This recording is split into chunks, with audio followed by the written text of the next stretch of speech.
Right, I'll just share this whole screen and see if I can. Something sharing. Yep, got it, mate. All right, that's all working for you guys. Yep. All right, great. So, good morning. Thank you for inviting me to share these words with you this morning. Um, Obviously, you guys would know that I'm Peter's son, and he spends a lot of time with you and talks about you a lot and very fondly. And hopefully, one day we'll get to come and visit and see you all. I thought I'd just briefly introduce my family, just so you have a little bit of context. So, this is myself, my wife Jess, and our two boys, Harrison and Louis. They're 6 and 3, and they're absolutely wild. So we might be invaded during this if one of them gets loose, but otherwise, you'll just hear from me this morning. For my job, I work in construction. So these are some one of the big jobs I've got on at the moment, building a big fancy house along the Murray River. And so the idea of sort of the introduction reading, the idea of building on the sand or building on rock and things like that is something that I get to see a lot of every day. But I thought just before we pushed into it, I would share something with you about Peter, because I'm sure he talks a lot about me. So this is how I know him, which might be a little bit differently to how you know him.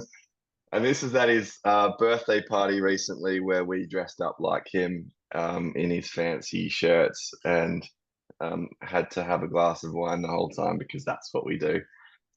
Well, that's what he does, sorry.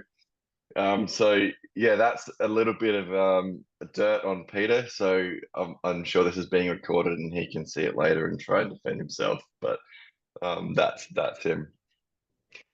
But yeah, getting down to what I've prepared to have a look at and take some exhortation from.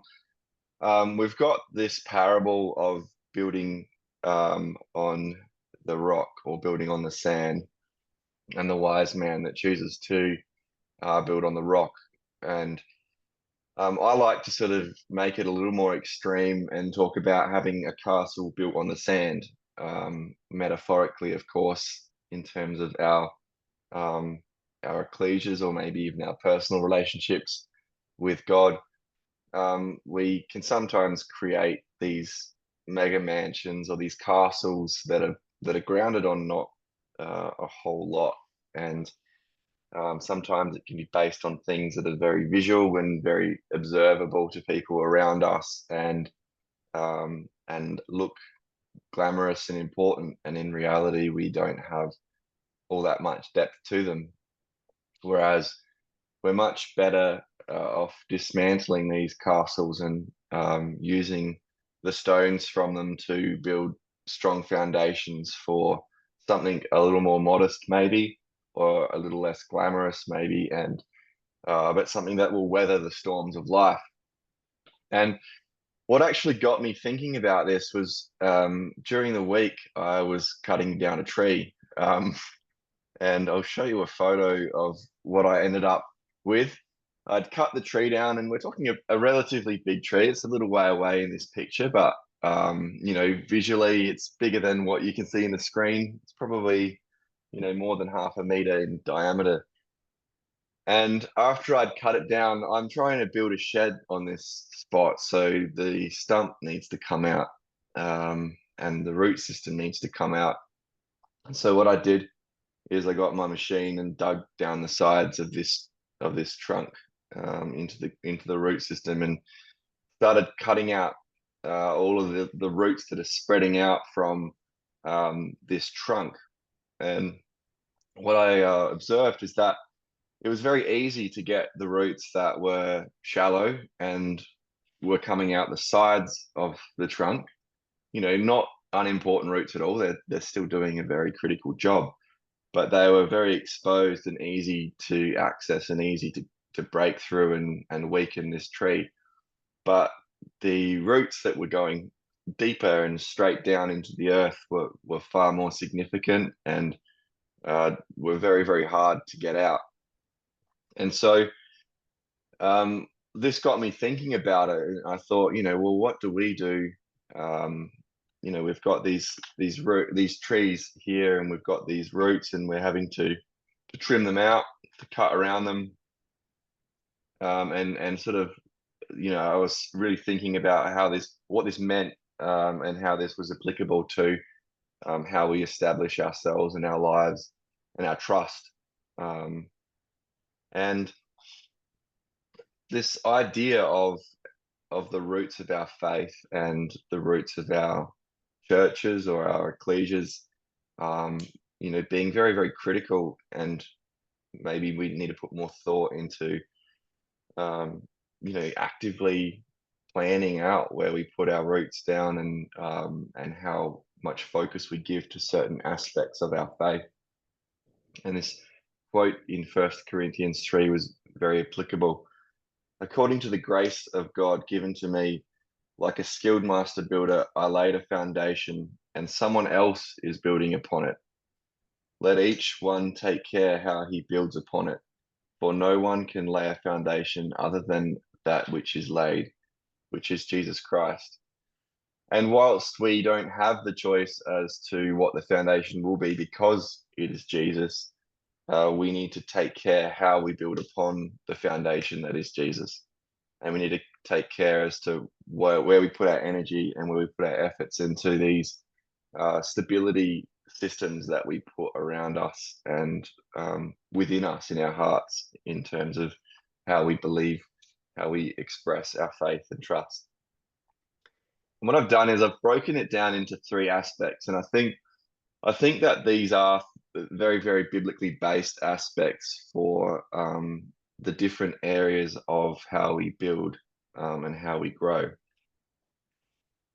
First, the first area are these what I call the broad but shallow roots, and we see them just below the surface here, and they're very exposed. They're very shallow, but they still provide stability. They still provide important aspect to our faith. But these are things like just blanket rules, the law that we learn when we're first introduced to God and what He stands for.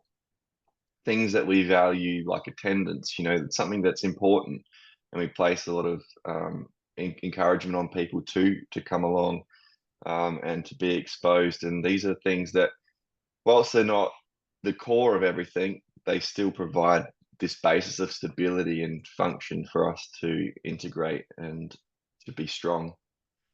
And then we've got the organized faith. So things like, preaching efforts that we do as a group. They're things that we sort of don't have to always be putting our own efforts into. We can turn up to them and contribute and support other people's efforts.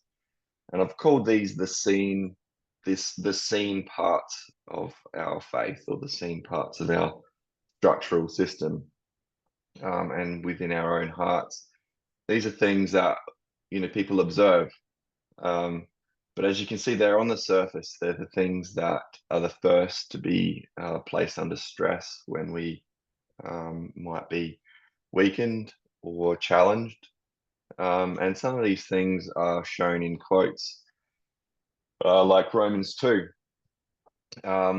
The Jews get really hauled over the coals in Romans 2 by Paul, as he sort of goes through and outlines what was wrong with the system that Jesus had come to overhaul. You're called a Jew and you rest in the law. You make a boast of God and know His will and approve the things that are more excellent, being instructed out of the law. So you know all these things. You've got a lot of evidence to justify yourself through rules and the legal system. But you are yourself a guide of the blind, a light to them which are in darkness, an instructor of the foolish. So these are really the shallow aspects that, if you put all your faith and trust in them, they're not going to get you too far. They're not going to be something that weathers the storms. And like the metaphor of digging out that trunk, some of the first things that go are the most exposed. When you've got a black and white and you get a little bit of a grey, challenge put forward, it becomes far less rigorous and far less easy to defend something that's maybe not so strong. Galatians 3 talks about it. Before faith came, we were held captive under the law, imprisoned unto the coming faith that would be revealed. So then the law was our guardian until Christ came, in order that we might be justified by faith. So there is importance. So this obviously explains there was importance, and there were things under the law that were necessary. It was a guardian. It's something that helps raise us. And the law is called a schoolmaster. It's something that's there when we're learning, when we're very new to something. It's important for us to understand maybe some boundaries, but obviously that needs to mature. If we operate like a school child for our whole lives, we're not going to succeed very well in society or in our careers and things like that. And it's no different for our faith. If we hold to the founding aspects and the very first parts of what we learn, without developing a deeper conviction and a deeper relationship with God, it's going to remain quite shallow. So these are the broad but the shallow roots that we are talking about. And from there, we go to the next layer and the next part of our structural systems, which are when it becomes more or a bit deeper for us, when it starts to infiltrate our hearts and becomes more than just what's seen by our actions. So these are things that become more inherent to how we actively go about our lives. And this generally comes when we start creating relationships with people that are based on more than just maybe having things in common with them day to day. This is when we start realizing that we're a family in Christ. We share each other's joy, sorrow. We want to support each other as much as we can, and this is when we develop this genuine care that stems from the love of Christ that He showed to us. And these are what I call the unseen. So they're a bit deeper below the surface.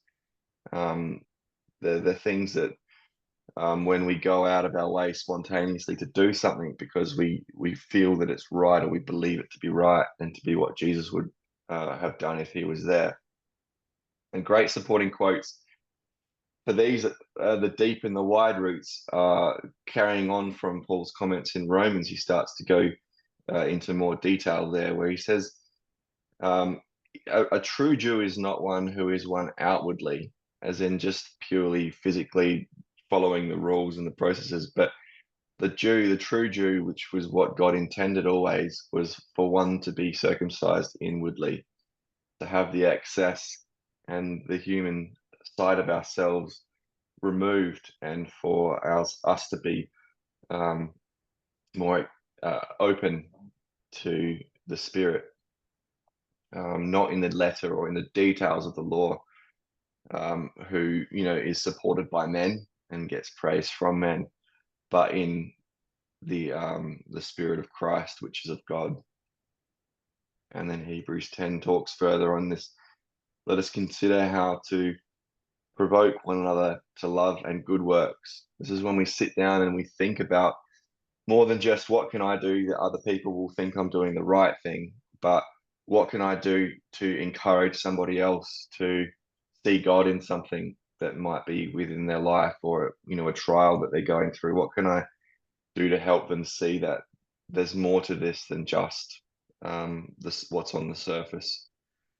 And not forsaking the assembling of ourselves together, but exhorting one another, and so much more as we see the day approaching. And obviously we know that all the signs in the world are such that Jesus will return soon. Things are going out of control, and they have been for quite some time. And it's not just about, it's not just about being present. It's also about considering what we can do for one another when we are present. And sometimes we can fall into a trap of thinking, just rocking up, listening to some words, and being present for a short part of our week is achieving this purpose of assembling together, but it's obviously far deeper than that. We need to take time to think about what we can do for one another, so that when we come together, we're doing those things. When we catch up, how was your week? Oh, busy. How was the weather? Oh, it's crazy at the moment, isn't it? Like, more than just the shallow things. Sit there and say, you know what, during the week I was thinking about this challenge you've got in your life, and maybe God's presenting you an opportunity to see this part of his character, or really thinking about somebody and going up to them and saying, this part of who you are, that I believe is Jesus working with you, and it's something that you can show as Jesus to someone else. And that's the sort of thing we really need to be considering. And these are the things that become core to us as we grow and as we push our root systems deeper, as we get better at being more than just what's seen and what's on the surface, and seeing deeper into people, into their hearts and into our own hearts, and understanding that God is at work, that as we grow deeper towards our foundation, which is Jesus, we're going to start seeing more of him in the way that we go about our days, in the way that we see other people, and what they're being challenged with, and what they're attempting to improve of themselves in. And that's when we find ourselves in the situation that Jesus talks about in Matthew 25. When we start doing these things naturally and they become common to us, is we become part of this righteous group who, when Jesus talks about what we've done at the judgment seat, will say, when did we see you hungry and fed you? We were just doing these things without even thinking about them. When did we see you thirsty and give you drink? When did we see you being a stranger and let you in? And in reality, when Jesus responds, he'll say, you did all these things when you were doing it to the least of my brothers or sisters. These were the times when you were doing it for me, because that's what it had become within your heart. That's what your actions had become, were natural and spontaneous.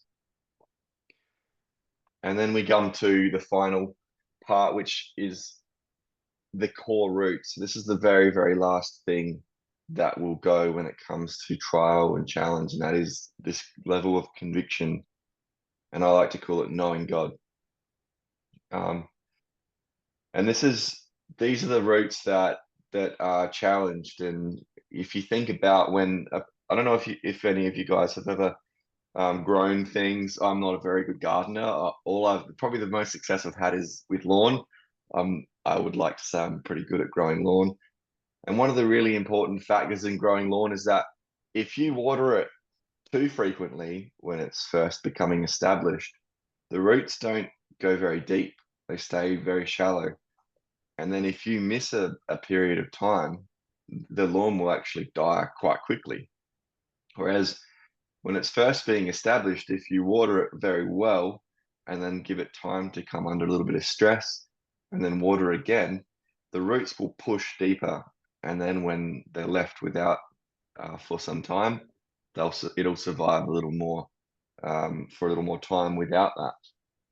And so these things these are the roots down the middle here that are part of what is established when we're under trial, and what is established as core to our entire faith and our entire existence.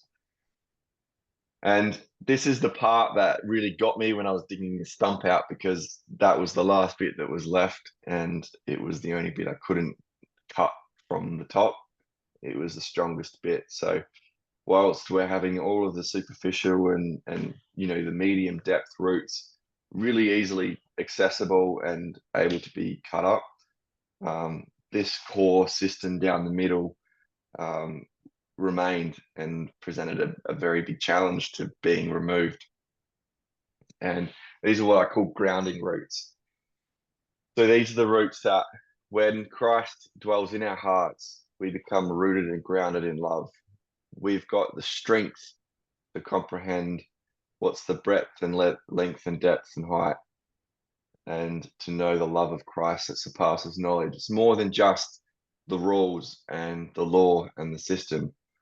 the love of Christ, which is more than just what we know is right and wrong. It's what we feel and believe and have trust in, being the Spirit of Christ, that we may be filled with all the fullness of God.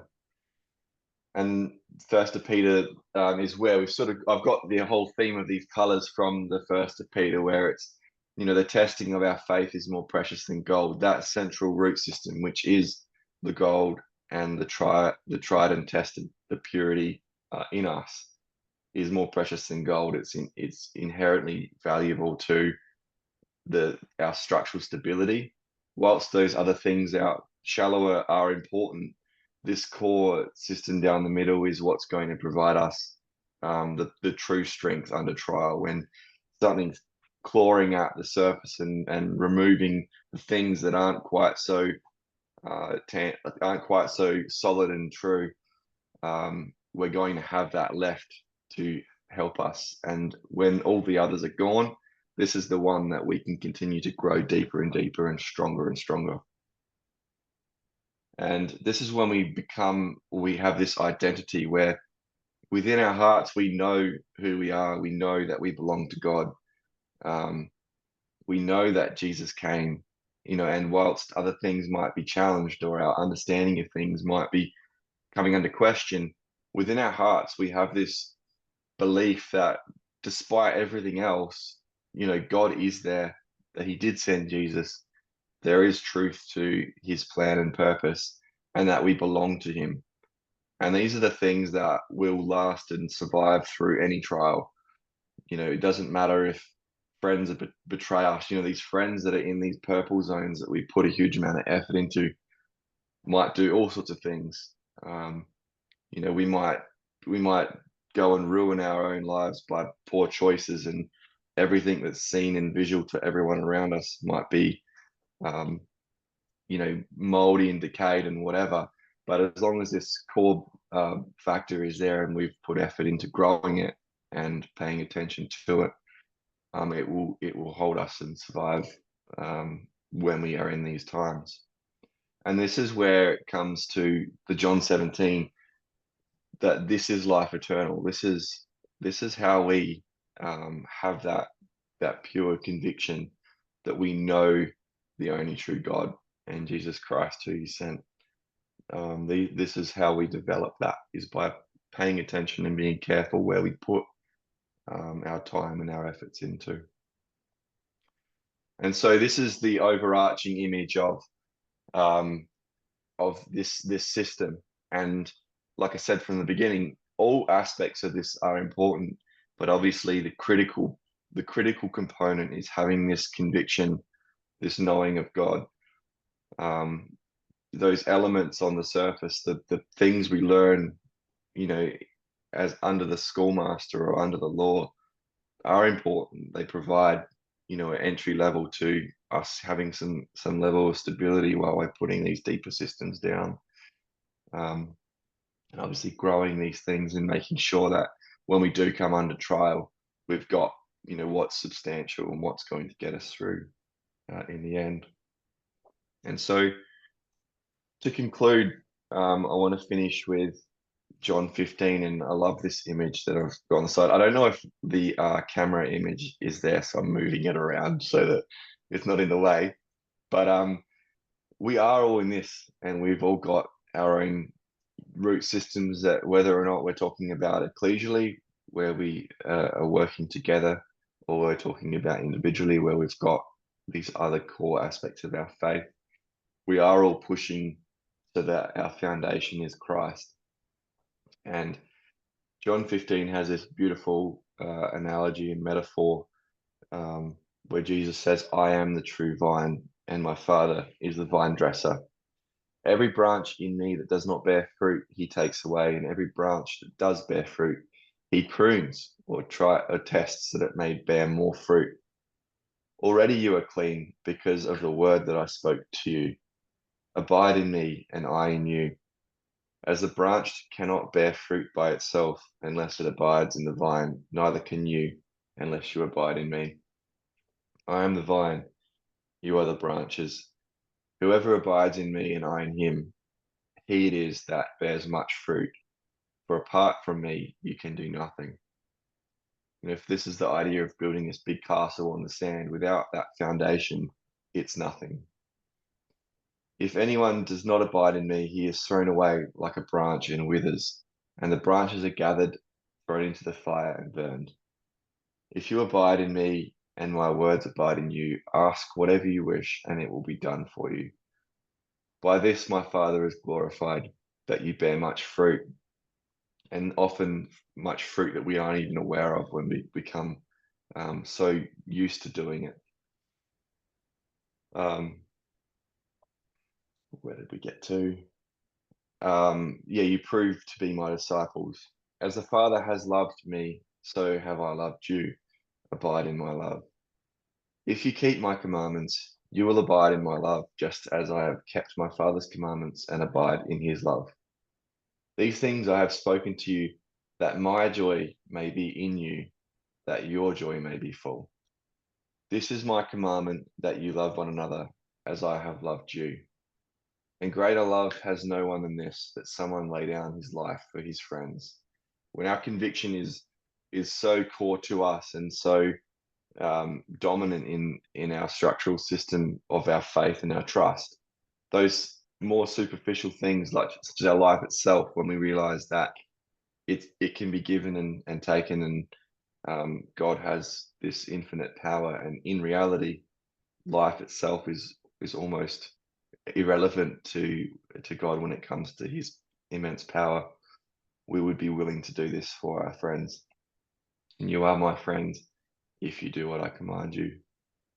And so this is something that we'll go into the emblems and think about is in respect to how we choose to put our efforts. Are we focusing purely on the things that are observed by others, or are we, really thinking about what is core to us and core to these beliefs? Do we know that we belong to God?